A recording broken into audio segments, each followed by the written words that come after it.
여러분 안녕하십니까? 오늘 저녁에 신탁이 무효라면 2차 피해는 누가 책임을 지겠냐? 2차 피해 책임은 누가 질까요? 이런 제목으로 엄윤상 변호사와 김문근 대표의 참 토론하는 얘기를 쭉 지켜봤어요. 여전히 참 이런 걸 보면서 참 많은 사람들에게다가 혼란을 주고 준조합원들에게 상당히 파장을 일으키는 참 무책임한 발언들이 아닌가, 저는 좀 이런 생각이 들어서 다시 이 방송을 잠깐 찍게 됐습니다. 여기에 또 이렇게 쭉 나오면서 오히려 1월 15일 날 이서희 변호사님이 선임이 됐고 2월 8일 날 해임이 됐고 그 사이에 2월 1일 날 신탁계약서가 작성이 됐다. 그 짧은 기간 내에 그걸 그렇게 할 수 있냐? 그래서 이거는 허위다, 허위사실이다 이렇게 주장을 하면서 지금 현재 이상은 회장도 신탁 무효 소송을 걸었다가 판결이 끝나지 않은 이런 상태인데 이 신탁이 무효다, 전혀 동의할 수가 없다. 제가 말하고 싶은 것은 사실을 확인해 봤어? 진실 여부를 가려보셨나요? 어차피 우리 김문근 대표님 엄윤상 변호사하고만 그렇게 해서 이렇게 방송을 이렇게 하지 마시고 실제 신탁 계약서 작성했고 또 거기 몰수 보존까지 진행했고 그리고 또 이따 말하겠습니다만은 정말 금수대에다가 수사가 걸려 넘어가는 이런 전환점은 그냥 한 게 아니에요. 여기 이상은 회장이 무죄로다가 주장하는 사람들하고 이상은 회장이 무죄가 돼버리면은 폼장과 23만 명에 한 명이라도 추천한 사람들은 다 여기에 정말 가해자로다가 고소고발을 당해야지 됩니다. 반대로 이상은 회장이 배임, 횡령, 그 다음에 참 이런 걸다가 사기 이쪽으로 떨어지면은 일단 정말 23만 명의 준조합원들은 다 무죄가 됩니다. 이정근 변호사로부터 시작해서 AKB 또 심지어 이상은 회장 앞에서 일했던 엄윤상 변호사까지는 이상은 회장이 무죄로 이성희 변호사는 해임되면서 정반대와 있어요. 이 준조합원들과 플랫폼장들이 사기가 아니라는 증거가 뭐냐? 가족을 끌어다 댔다는 거. 부모를, 가족을, 형제를, 자식들을 끌어다가 다 준조합원을 만들었다는 사기치는 사람 특징 중에 첫 번째가 자기 가족과 자기 자식들을 끌어들이지 않는다는 거. 무죄로 보고 이제 풀어가느냐, 유죄로부터 해서 풀어가느냐, 이 두 가지에서 이미 유죄, 무죄는 판결이 납니다. 근데 지금부터 이제 엄윤상 변호사하고 김문근 대표하고 둘이 얘기하는 거 잠깐 들어보고 마무리 또 제가 이야기를 하도록 하겠습니다. 면은 해임되기 전이잖아요. 그러네. 이성희 변호사가 언제 선임이 되냐면 1월 15일 날 됐습니다. 그렇죠. 1월 15일 선임되고 물론 그 전에 적게는 몇 분 갔겠죠. 그렇죠. 2월 1일자로 그 많은 내용의 신탁 계약서가 작성되었다. 너무 짧은 기간이지 않습니까? 쉽지 않은 거다 그렇게 하기에는. 네, 그래서 저는 이제 뭐 날짜가 소급했다 작성됐다고 보고 있고 그 약정이 지금 이성희 변호사 얘기하는 전부입니다. 뭐냐면 신탁관리위원회의 내용이 있고 그 다음에 수익자 지정 네. 있고 그 다음에 뭐 수익자 지정 변경을 위해서는 총회가 필요하다 뭐 이런 게 있잖아요. 네, 맞아요. 네. 네. 그 내용들이 전부 저는 이제 허위라고 보고 있고 위조니까 위조는 이제 내용이 허위라는 거죠. 네. 제가 아까 위조냐 아니냐를 구별할 때 도장도 물론 봐야 되겠지만 그 내용이 상대방이 이제 동의를 할 수 있는가. 무슨 얘기인지 알겠습니다. 네. 자, 지금 이렇게 주고받는 얘기는 최근에 우리 KT 한국방송의 대의원들이 많이 와가지고 뭐 시위도 했지만은 이제 저랑 화해를 했기 때문에 이제 서로 비난하지 말자. 방송으로 비난하지 말자. 그렇게 서로 약속을 했단 말이에요. 네. 근데 이건 비난이 아니고 팩트를 체크하는 거니까 그렇죠. 오해하시면 안 됩니다. 지금 현재 진행되고 있는 법적인 이런 관계를 확인해 보는 거란 말이에요. 네. 근데 이거를 김은근 대표가 그때 화해를 다 해놓고서는 왜 또 비난을 하냐. 비난이 아니고 이거는 강한 비평을 하는 거지. 정확하게 팩트를 알아야 되니까. 네. 예, 그렇다는 걸 아시기 바라고. 자, 그러면 이제 이성희 변호사와 정길령 전 대표가 유튜브에서 강한 어조로 신탁이 여전히 유효하다. 이걸 강조를 많이 했어요. 특히 최준환 목사는 우리 그때 방송한 거를 뭐 어떻게 그 캡처 또는 그 이렇게 플레이 시켜가지고 몇 번 듣더니 계속 뭐라 그러더라고. 그래서 내가 근래 요즘 안 보고 있는데 누가 또 꼭 보라고 또 이게 연락이 왔어요. 예. 그래서 요거를 좀 우리가 분명하게 좀 짚어줄 필요가 있다 해서 내가 이 내용에 대해서 동의를 하느냐? 그 내가 물은 거야 아까. 네. 그러니까 동의를 못 한다 그랬잖아요. 네네. 다시 한번 묻습니다. 동의를 합니까? 전혀 동의할 수 없습니다. 그러면 거기에 대한 설명을 잠깐 좀 부탁합니다. 예. 사실 신탁 관련해서는 이제 제가 신탁 무효 소송도 제기했고 유튜브에서 여러 차례 방송을 했습니다. 네. 했는데 이성희 변호사는 처음에 들어올 때부터 신탁을 생각을 하고 들어왔던 것 같기는 해요. 신탁 전문이라고 그랬잖아. 네, 하긴 예. 했는데 예. 이성희 변호사의 신탁은 참 고난의 길인 것 같습니다. 자기한테 전부이기도 하지만 신탁이 없으면은 사실 존재 의의가 없지 않겠습니까? 고난의 연속인 것 같은데 이제 첫 번째 고난이 몰수 보전 결정이죠. 몰수 보전이 되니까 그 신탁으로 의미가 하나도 그런 없어진 것들을 거지. 못 하잖아요. 예. 그래서 제가 그때 이제 냉동됐다는 표현을 썼었는데, 예, 그랬었죠. 예. 예. 몰수 보전이 됨으로 인해 가지고 한 차례 이제 고난의 시기를 마련했죠. 예.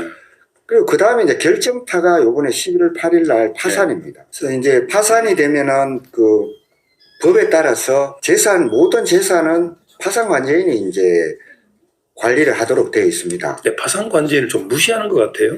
근데 이성희 변호사가 유효하다고 하면은 그 파산관계인이 동의를 하겠습니까? 그렇죠.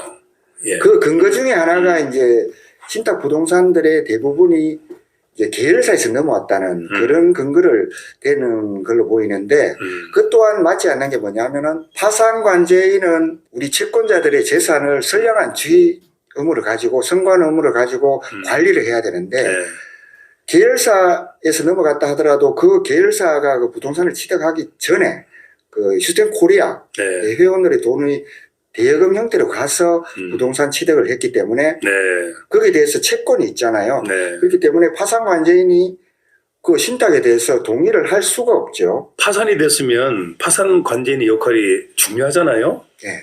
파산관제인을 이성희 변호사가 인정을 잘하고 도와줍니까? 뭐 두 분이 이제 연락을 했는지 여부는 제가 알 수는 없지만 네. 이제 여러 차례 이제 방송에서 이성희 변호사가 스스로 좀 협조를 해주기를 말씀을 드렸습니다. 네, 그래요? 드렸고 그동안 저도 이성희 변호사의 어떤 그런 게 있기 때문에 많이 자제를 했었거든요. 네.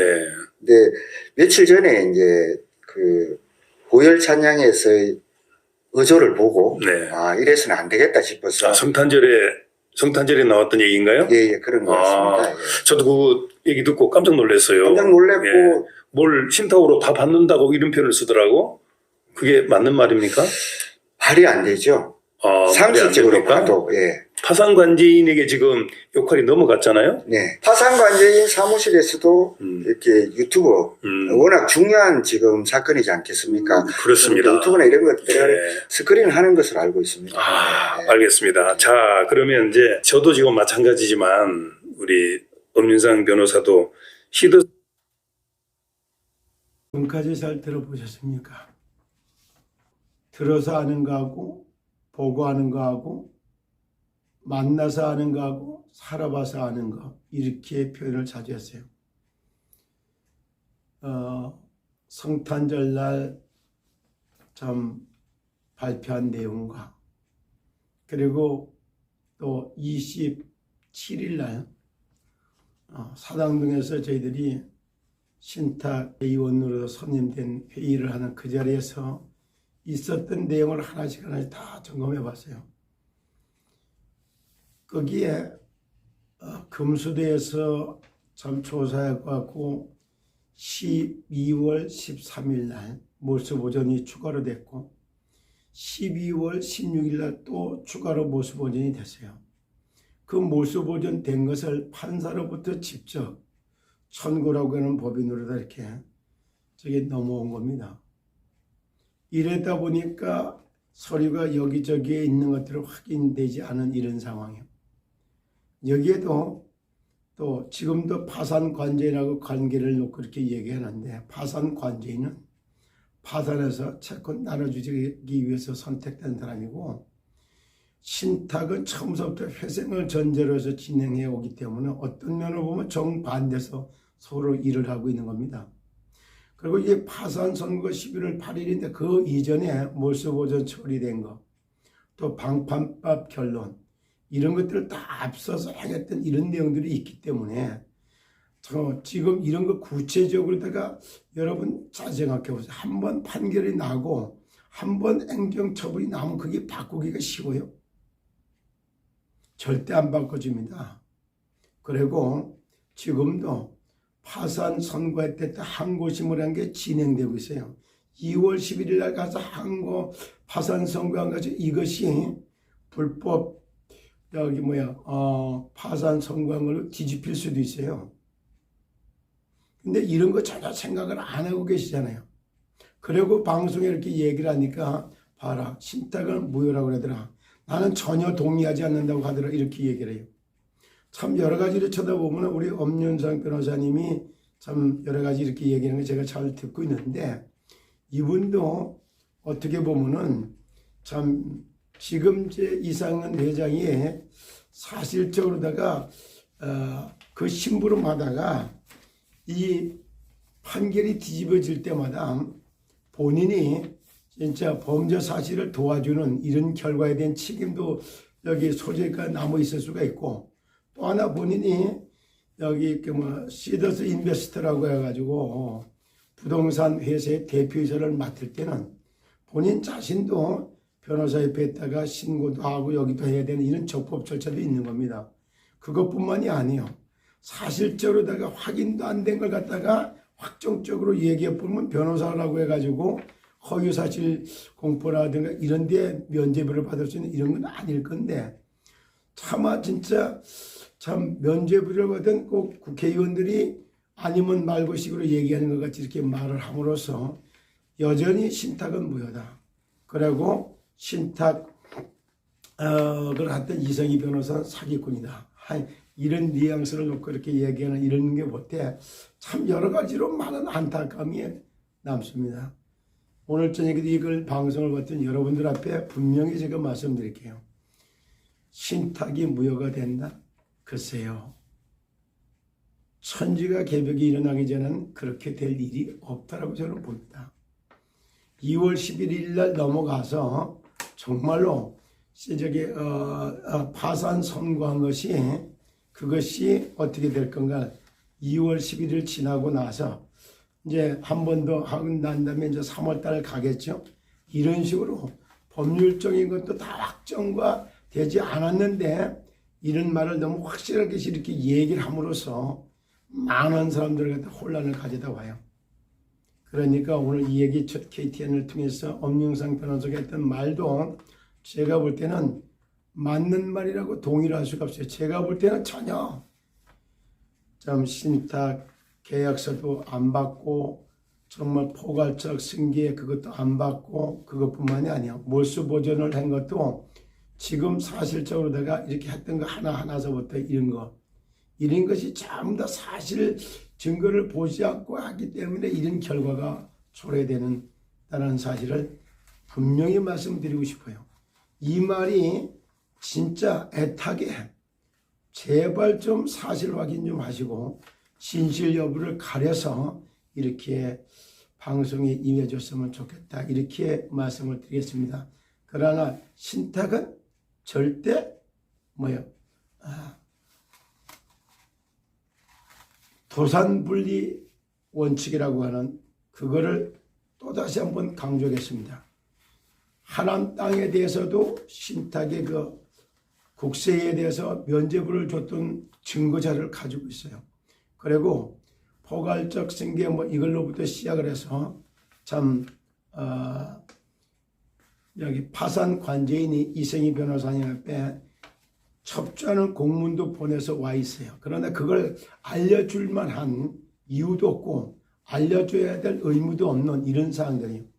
그리고 여기엔 처음부터 회생을 전제로 지금까지 절차를 밟아왔기 때문에 이미 회생된 거나 다를 바 없는 이 상태가 오늘의 상태입니다. 그리고 2월 28일 날 해산 명령과 동시에 시스템 코리아는 이미 파산이 된 겁니다. 파산됐다는 것을 여러분들한테 알리는 사건 중에 하나가 11월 8일 파산된 거예요. 그리고 파산 관제인이 사실적으로 할 일이 없다는 걸 이번에 또 다 드러나게 될 겁니다. 그리고 여기 참 채권 신고하는 거 열심히 하십시오. 또 어렵게 하지만은 어렵게 하는 방법도 있는가 하면 쉽게 하는 방법도 있어요. 지금은 모든 것들을 그렇게 개개인이 하나씩 하는 것을 합쳐갖고 하는 방법이 있고 집단적으로 소송을 하는 방법도 있는 겁니다. 그래서 개개인들이 개인적으로 하면 다 받아줘야 되지만은 개인적으로 챙겨서 받으면은 그 서류가 우리 키같이 높아질 겁니다. 그런 서류를 갖고 판사가 그걸 어떻게 그걸 판결을 낼 거고 파산 관제인도 역시 마찬가지예요. 옳은 거, 그런 거, 이런 거 어떻게 그걸 갖다 보니 할 것 같습니까? 이거를 다 가름마 정리하는데도 파산 관제 다 받아갖고 하려면 끝도 없을 만큼 많을 겁니다.